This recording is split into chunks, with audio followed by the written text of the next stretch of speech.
Kejaksaan Tinggi Sumatera Utara diminta bebaskan 3 guru diduga korupsi dana BOS. Jadi penanganan kasus dugaan korupsi dana BOS oleh Kejaksaan Tinggi Sumatera Utara melalui Kejaksaan Deli Serdang di Labuan Deli menuai kritik keras dari keluarga korban. Kalau nggak ada guru bang, nggak ada itu bang. 1, 2, 3 dari guru bang. Hari ini sekali lagi kami nuntut bebaskan guru, cabut status tersangkanya. Bisa. Kalau jaksa mau, kalau penyidik mau, kebijakan itu bisa dianulir kalau ada kesalahan, kalau ada kesilapan. Bisa, siapa bilang nggak bisa? Buktinya Amsal, bukti yang lain-lain, buktinya yang di Jambi, guru-guru di Jambi, bukti yang di Sulawesi. Apakah harus diperiksa komisi 3 lagi nih bang? Haruskah sampai perkara di Jakarta? Ya, apakah perkara ini harus sampai Jakarta? Cukup sampai di tingkat Sumatera Utara, perkara ini bisa selesai. Cukup pak. Ya, nih ibu-ibu, kenapa? Ini. Jadi apa saya bilang, Pak, tolong Pak. Jadi apa? Jadi apa Pak? Gimana bagi saya? Jadi bagaimana Pak? Saya begini Pak, bukan begini, sorry, mohon maaf. Saya tahu ada Pak. Ya, saya mau izin Pak, izin Pak ya. Ibu ini. Nah, silakan. Assalamualaikum warahmatullahi wabarakatuh. Nama saya Ibu Rukia. Saya berasal dari Besitang, lewat Besitang Pak, pas perbatasan antara Sumatera dengan Aceh Tamiang Pak. Waktu kebanjiran pun kami kena Pak.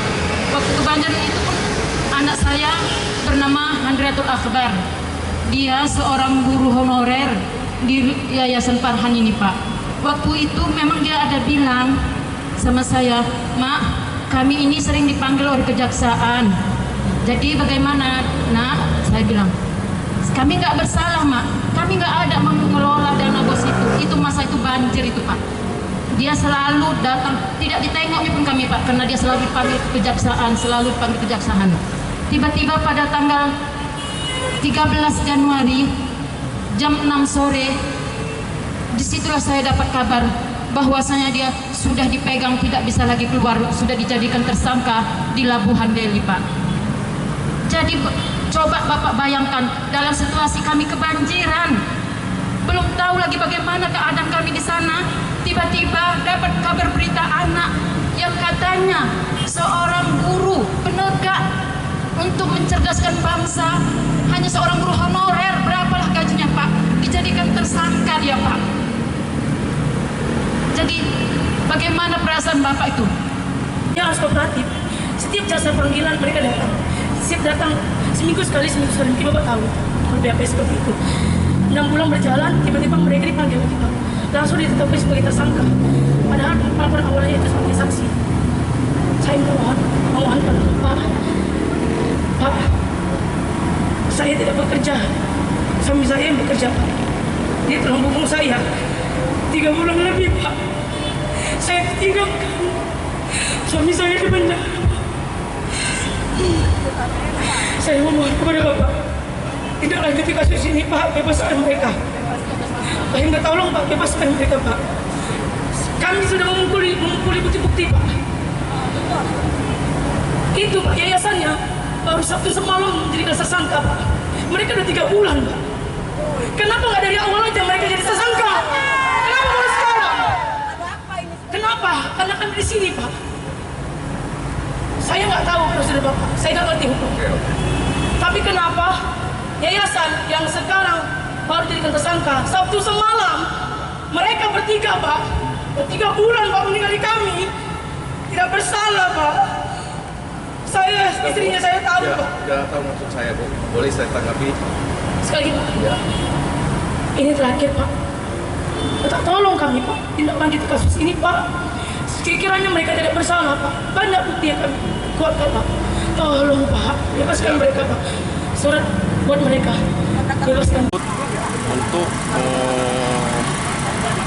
bebaskan ya para guru-guru honor yang dijadikan tersangka atas kasus korupsi di Yayasan Emas itu ya, oleh penyidik Kejaksaan Negeri Labuan Deli. Namun kami tanggapi dan tuntutan mereka itu akan kami sampaikan kepada pimpinan apa yang mereka maksudkan.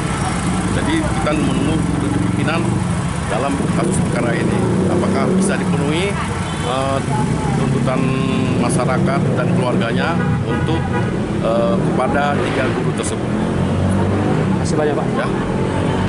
Apa hasil dari aksi ini, Bang? Yang pertama, Kejaksaan Tinggi Sumatera Utara akan menindaklanjuti dengan janji 1 minggu. Minggu ke depan katanya kita akan diberikan kabar atas tuntutan yang sudah disampaikan. Yang utama dan paling mendasar, bebaskan 3 guru, cabut status tersangka 4 guru yang sudah ditetapkan. Nah, itu tuntutan yang sangat mendasar. Kami tidak mau perkara ini sampai ke Komisi 3, sampai ke Presiden, sampai ke Jakarta. Kami nggak mau cukup sampai di sini. Hari ini ibu-ibu keluarga datang ke sini untuk menuntut keadilan. Kita sepakat untuk menegakkan tindak pidana korupsi, tapi lakukan dengan adil. Kemudian kami minta bahwa agar penyidik melakukan penahanan kepada oknum yayasan yang berinisial M secepatnya. Kalau tidak, ini membuktikan ketidakadilan itu. Dan penetapan beliau sebagai tersangka karena kita, masyarakat, melakukan desakan, bukan karena inisiatif dari mereka.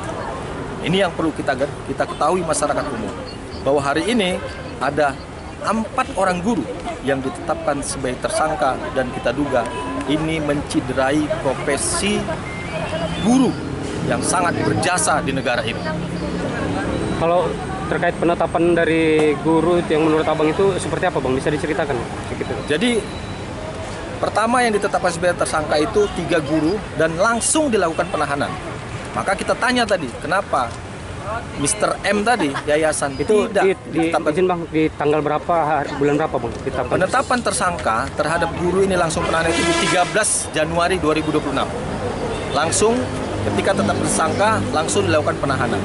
Nah, Mr. M sudah ditetapkan sebagai tersangka pada tanggal 10. Kenapa sampai hari ini 10 April? Kenapa sampai hari ini tidak dilakukan penahanan? Ini tidak adil. Ini tidak berdasarkan equality before the law. Kita sama di muka hukum ini. Itu yang kita tuntut. Oleh karena itu, setelah mereka ditetapkan sebagai tersangka, maka maka Mr. M tadi ditetapkan sebagai tersangka. Nah, oleh karena itu, guru-guru ini, kenapa kita nilai tidak adil? Mereka tidak mengelola dana BOS. Ya, bagaimana mungkin orang yang tidak mengelola dana BOS, tapi dituduh melakukan korupsi? Yang kedua, mereka ini tidak menikmati uang hasil korupsi. Tidak menikmati sedikit pun. Kenapa ini ditetapkan tersangka dan ditahan? Hukum sekarang harus adil. Apalagi KUHP baru, adil daripada kepastian hukum. Kami menuntut cabut status tersangka kepada 4 orang guru ini. Oke, terima kasih banyak, Bang. Sebagai siapa, Bang? Bambang Santoso, Selaku kuasa hukum. Terima kasih banyak, Bang. Gimana, Kak, tanggapan Kakak terkait penahanan suami Kakak yang sudah ditetapkan tersangka oleh Capjari Labuan Deli? Ini suami saya sudah 93 hari ditahan, 3 bulan lebih. Saya rasa ini tidak adil. Saya pengen suami saya diadili. Suami saya tidak bersalah, suami saya orang baik. Suami saya hanya bekerja. Dia tidak mengelola dana BOS, dia tidak menikmati dana BOS. Saya rasa dia tidak diadili. Saya ingin suami saya diadili. Saya ingin kasus ini ditindaklanjuti, Pak.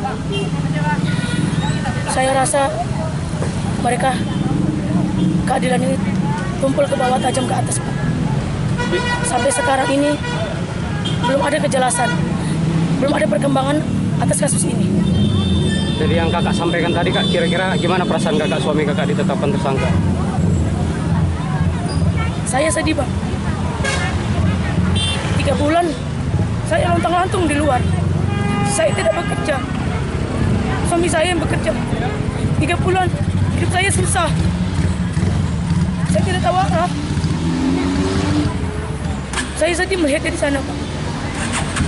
Mungkin setelah saya memohon, setelah saya menyuarakan apa yang saya bilang, semoga cap kejari Kejaksaan RI menindaklanjuti kasus ini. Kenapa baru sekarang dijadikan tersangka oknum yayasannya? Mereka sudah 3 bulan ditahan, Pak. 93 hari. Kenapa baru sekarang ditetapkan sebagai tersangka? Kenapa? Karena kami mau demo. Karena kami ingin menyuarakan apa keluh kesah kami.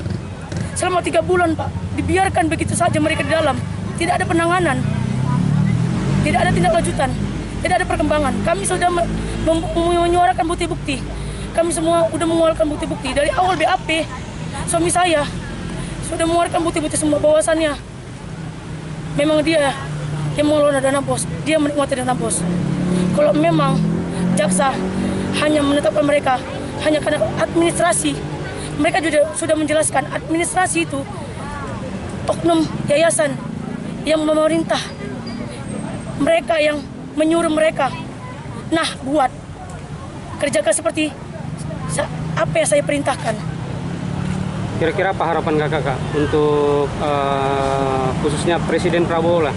Pak, saya selaku Pak istri Dino Tasri dan saya mewakilkan 3 yang disangkakan, yang 3 yang ditahan. Saya perwakilan dari keluarga semua, Pak. Pak Prabowo Subianto, tolong Pak, bantu kami, Pak. Mereka sudah 3 bulan, Pak, ditahan, Pak. Tolong Pak, bantu mereka, Pak. Tolong dengar suara kami, Pak. Kami tidak bersalah, Pak. Mereka orang baik, Pak. Mereka hanya bekerja, Pak, sesuai dengan perintah yayasan. Tolong, Pak. Bebaskan mereka, Pak. Mereka tidak bersalah, Pak. Bebaskan, tolong mereka, Pak. Tolong, Pak. Terima kasih banyak, Kak. Sampaikan nggak?